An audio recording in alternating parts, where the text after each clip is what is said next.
ちは。大学生をしながら編み物作家をしているチーズです。今日は、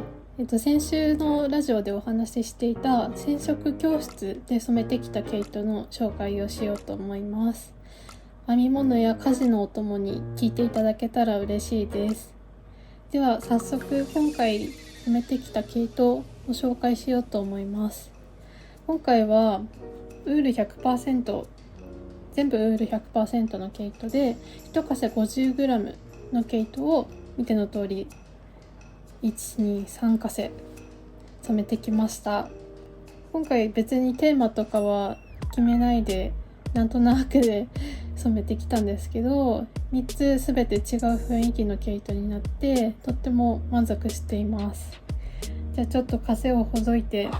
お見せしようかなと思います。これは青に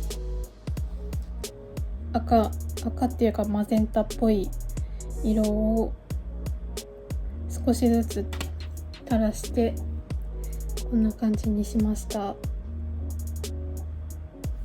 結構これは青が強く出ちゃってて、私的にはもうちょっと薄くてもよかったかなって思ったんですけど、結構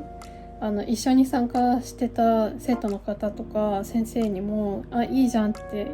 言ってもらえたので良かったかなと思います。このね、ちょっとずつ赤が入ってるところは割り箸で染料をつけた先をちょんちょんって垂らしていく感じで染色しました。青いとこはね、紙コップに入っている染料をドバッとかけて染色しました。じゃあ1個目青系の糸でした。じゃあ次は緑と青系の毛糸です。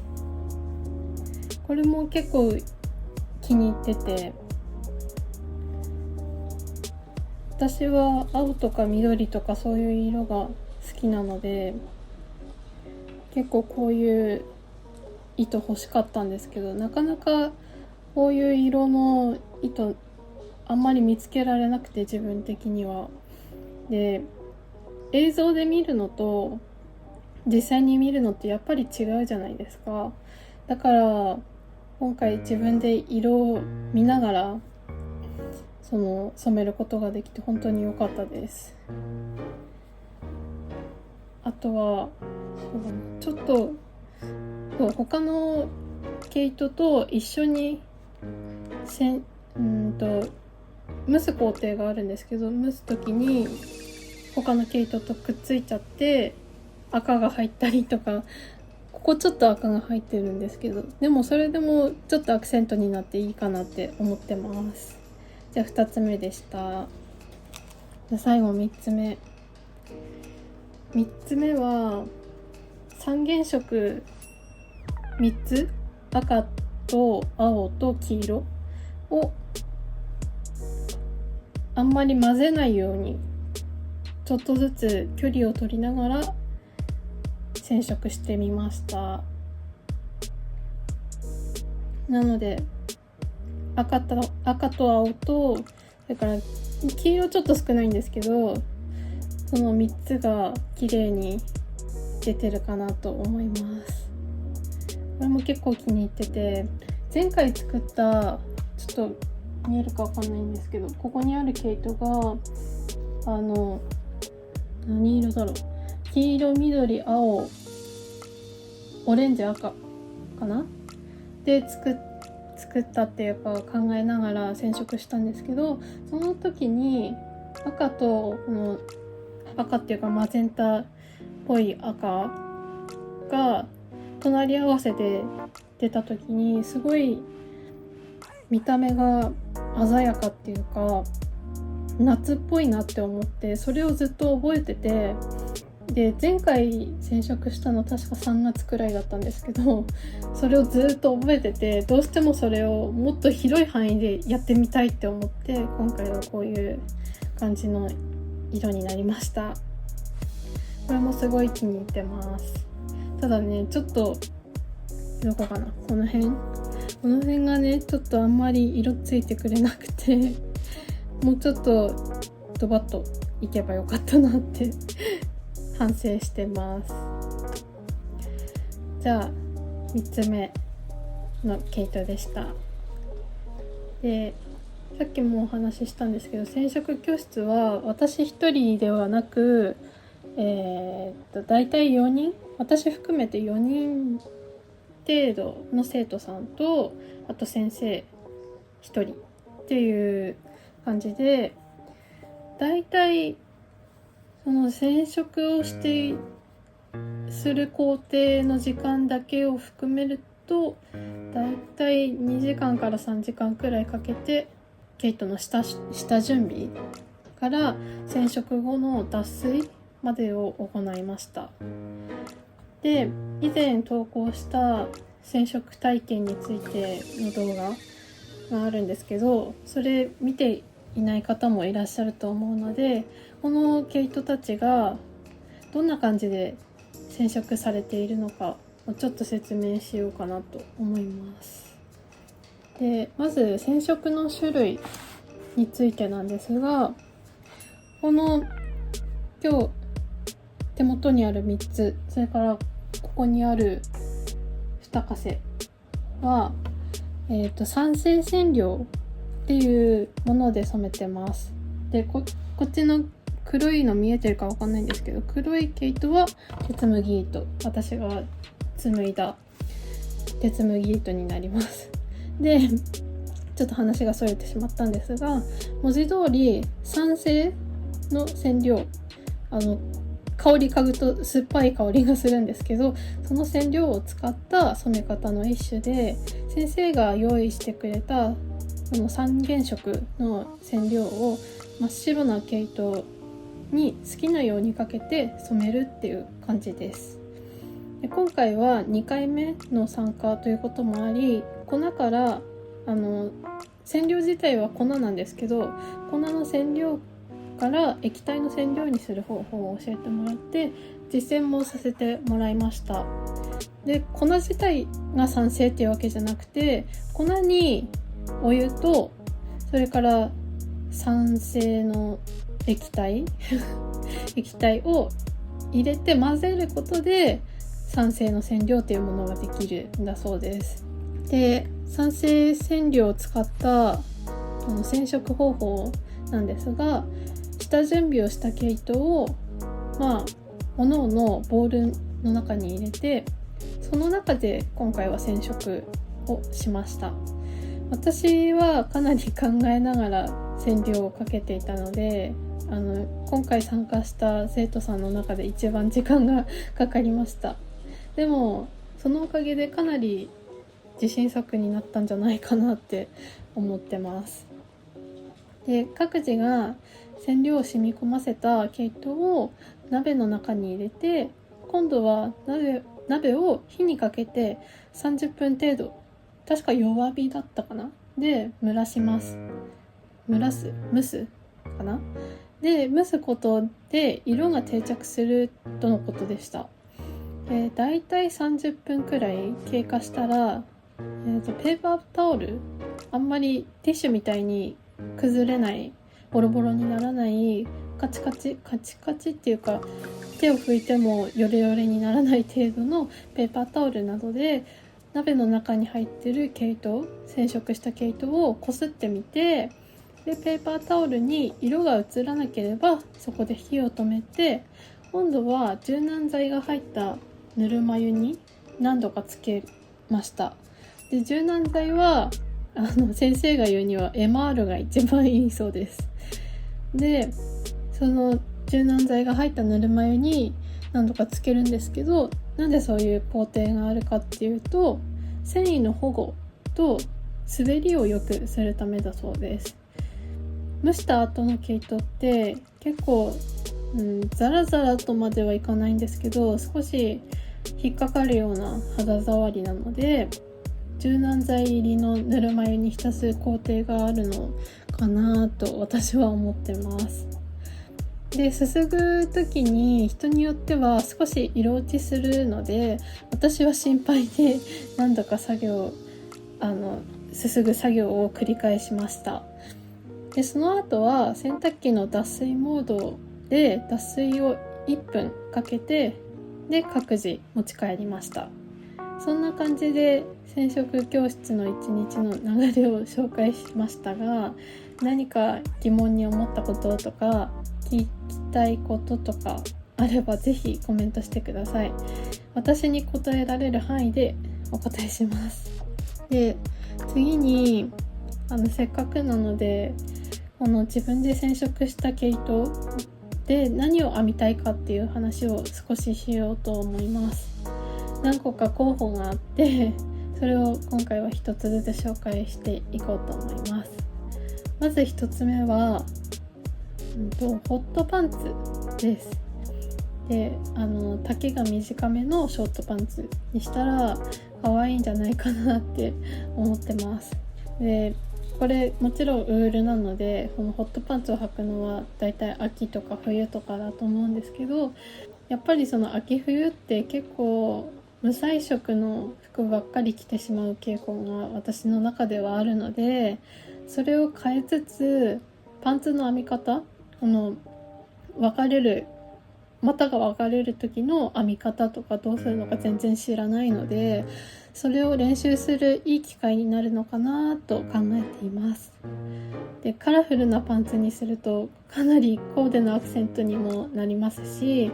冬でも明るい気持ちになれるかなといろいろ妄想しています。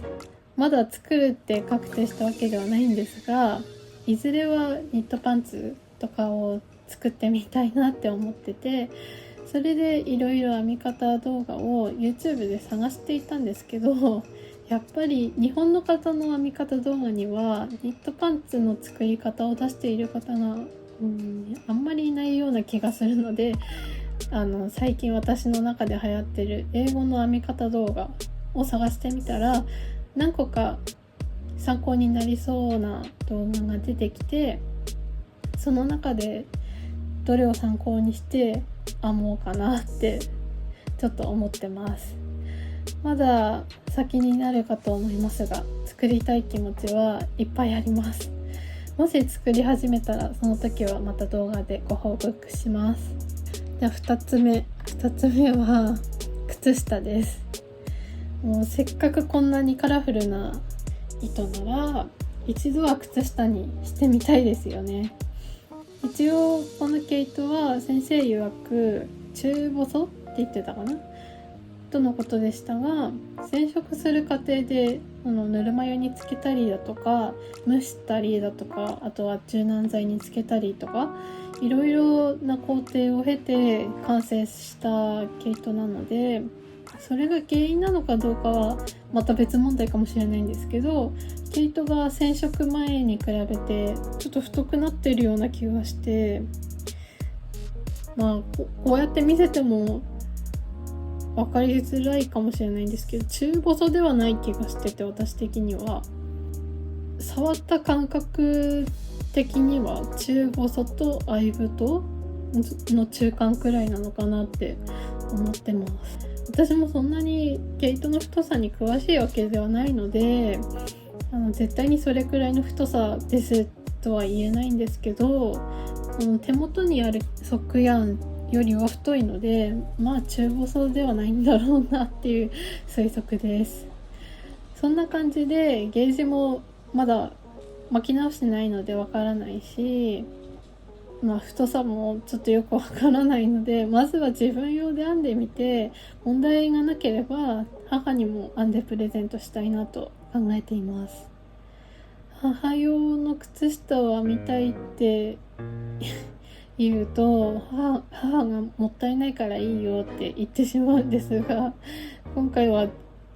絶対この手染め毛糸を使って靴下を編んであげたいなと思っているので、今度こそは必要な寸法を聞き出して作って驚かせようかなって企んでます。3つ目はバッグです。バッグを作るときはこの手染め毛糸1本だけではなくて白いモヘアを引き揃えて編みたいなと思ってます。でなぜ白いモヘアなのかっていうと、白色ってよく膨張色って言われるじゃないですか。なのでこの手染め毛糸と一緒に編むことで、よりこの染められている色のついた部分が引き立つのかなと想像していたので、モヘアがいいのかなと思いました。モヘアを使わなくても編み込みとかそういうのでも可愛いかもしれないなと思ったり、あとはアフガン編みに挑戦するのもいいかもしれないなとか、いろいろ考えてます。これもまだ構想段階の話です。あとはそうだな、その編み込みの作品でタペストリーとか、あとはウェアのこの袖口のところに使ったりとか、あと普通にコースターとかにするのもいいかなと考えています。他に何かいいアイデアがあれば教えてほしいです。もうちょっと話したいんですけど、最後に最近の編み物のお供についてお話ししようと思います。ここからはちょっと染めた毛糸関係なくなっちゃうんですけど、最近私の中で気に入ってるおやつがあって、それはプレミアムハイチュウのアロエヨーグルト味っていうのと、フェットチーネグミのつぶつぶフルーツティー味です。どちらもお菓子の中ではあまり汚れない方なので、編み物とかなんかする時のお供には最適だと思います。でプレミアムハイチュウは味の再現度が高くて、本当にアロエヨーグルト味のハイチュウって感じで、私の語彙力が足りていないせいで伝わってないかもしれないんですが、本当にアロエヨーグルトの味なので見つけたら食べてみてほしいです。でフェットチーネグミの方はなんか食べてたらプチプチするなと思ってパッケージを見直したら、ストロベリーシード、いちごの種がグミに入っていて、それでプチプチした感触があって、それが面白いのと、あとちゃんと紅茶の風味がしっかり出ていて、なんかグミなのにちょっと上品な感じが不思議で面白い食べ物です。で甘さもがっつり甘いって感じではないので、いくらでも食べれます皆さんの編み物のお供にしているお菓子や飲み物もよかったら教えてください。本当は普段からお菓子を食べながら編み物とかしたいんですけど、編み物を始めてしまうとずっと編み進めていて、お菓子を食べることも忘れてしまうことがあるので、少しは休憩を取るために今度からはお菓子とか飲み物とかを用意して編み物をしたいなと思っています。なのでよければ皆さんのおすすめのお菓子や飲み物も教えてください。あと紹介し忘れてましたが、私が普段好きで飲んでいる飲み物は業務用スーパーで購入できるローズヒップのハーブティーです。業務用スーパーに行くとお湯を入れるとお茶が真っ赤になるっていうお茶と、あと紅茶みたいな茶色っていうのかな、そういう真っ赤ではない色になるお茶の2種類があるんですけど、私は最近は紅茶みたいな色になる方のお茶をよく好きで飲んでいます。お茶はそんなに詳しくないんですけど、できるだけハーブティーを飲むようにしてます。でハーブティーってノンカフェインなのでいつでも飲めるし、コーヒーとか紅茶みたいに時間制限っていうか飲む時間に縛られなくてもいいので、そういうところでハーブティー好きだなって思ってます。なので最近は夕方にこの時間帯によくハーブティーを入れて、ご飯前にすごいお腹が空いてしまうので、その空腹を抑えるためにお茶とたまにお菓子食べたりしてます。じゃあ今日はこの辺でラジオはおしまいにしたいと思います。ここまでご覧いただきありがとうございました。このチャンネルでは編み物など作ることに関する動画を毎週土曜日に更新中です。たまにショート動画も投稿しているので、よければご覧ください。手染めケイトすごい可愛かったよっていう方や、それから私の動画やチャンネルを気に入ってくれた方は、ぜひチャンネル登録と高評価で応援していただけるととっても嬉しいです。で、それらを押していただくことによって、たくさんの方に私の動画がおすすめされる YouTube 上のシステムがあるそうなので、もし気に入っていただけたらチャンネル登録や高評価よろしくお願いします。今後も自分で作った編み物作品、作った毛糸や購入した毛糸や道具のお話、それから私編み物作家なので、編み物作家としてのお話もたくさんしていきます。見逃したくない方もぜひチャンネル登録をして次の動画をお待ちいただけたらなと思います。あと聞いてみたいことなどありましたらお気軽にコメントしてください。インスタやツイッターの DM に送っていただいても OK です。いただいたメッセージはすべて丁寧に返信させていただきます。それではまた次の動画でお会いできることを楽しみにしています。またね。